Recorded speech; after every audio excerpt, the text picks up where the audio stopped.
దేవునికి మహిమ ఘనత ప్రభావములు కలుగును గాక. 2 తెస్సలోనికీయులకు రాసిన పత్రిక 3వ అధ్యాయం 13వ వచనం నుంచి 15వ వచనాలు చదువుకుందాం. మేలు చేయుటలో ఇసుకవద్దు. ఏం చేయాలంట క్రైస్తవులు? మేలు చేయుటలో ఇసుకవద్దు. మేలు చేస్తూనే ఉండాలి. ప్రపంచంలో ఉన్న ప్రజలందరికీ మనం మేలు చేస్తూనే ఉండాలి. మళ్ళీ కొన్ని రోజులకి అదే మేలు మన దగ్గరికి తిరిగి వస్తుంది. దేవునికి మహిమ కలుగును గాక.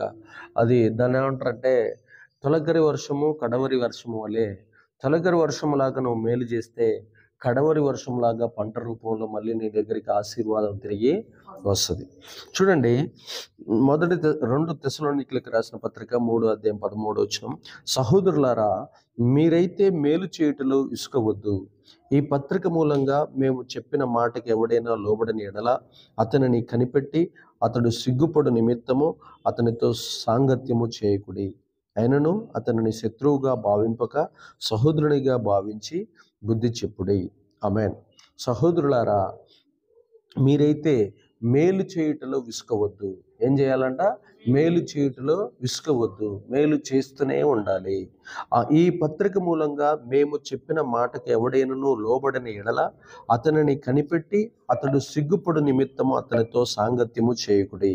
ఆయనను అతనిని శత్రువుగా భావింపక సహోదరునిగా భావించి బుద్ధి చెప్పుడి. ఎవరైనా మేలు చేయకపోతే అతన్ని కనిపెట్టి దూరంగా పెట్టండి, కానీ శత్రువులాగా చూడొద్దు, అతనికి బుద్ధి చెప్పండి అని చెప్పాడు పౌలు గారు. తెస్సలోనికీయులకు పత్రిక రాస్తూ పౌలు గారు చెప్పుచున్నటువంటి మాట ఇదే. మనం క్రైస్తవులమైన మనము విసుకక మేలు చేస్తూనే ఉండాలి.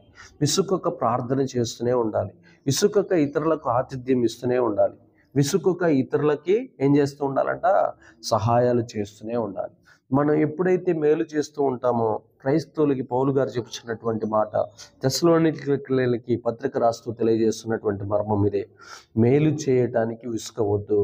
చాలామంది మేము లాస్ట్ ఇయర్ అది చేశాం, బిఫోర్ లాస్ట్ ఇయర్ అది చేశాం అని గతించినవి చెప్పవద్దు. ఇప్పుడు కూడా మేలు చేస్తూనే ఉండాలి. ప్రతి క్షణం మనం మేలు చేస్తూనే ఉండాలి. ప్రతిరోజు మనం మేలు చేస్తూనే ఉండాలి. ప్రతి గంట మనము విసుకక మేలు చేస్తూనే ఉండాలి. అది మరలా ఆ మేలు మనకి దేవుడు చూసి దానికి ప్రతిఫలంగా మనకి ఆశీర్వాదాలు, దీవెనలను మన దగ్గరికి దేవుడు పంపించును గాక. ఆమేన్. దేవునికి సమస్త మహిమ ఘనత ప్రభావములు కలుగును గాక.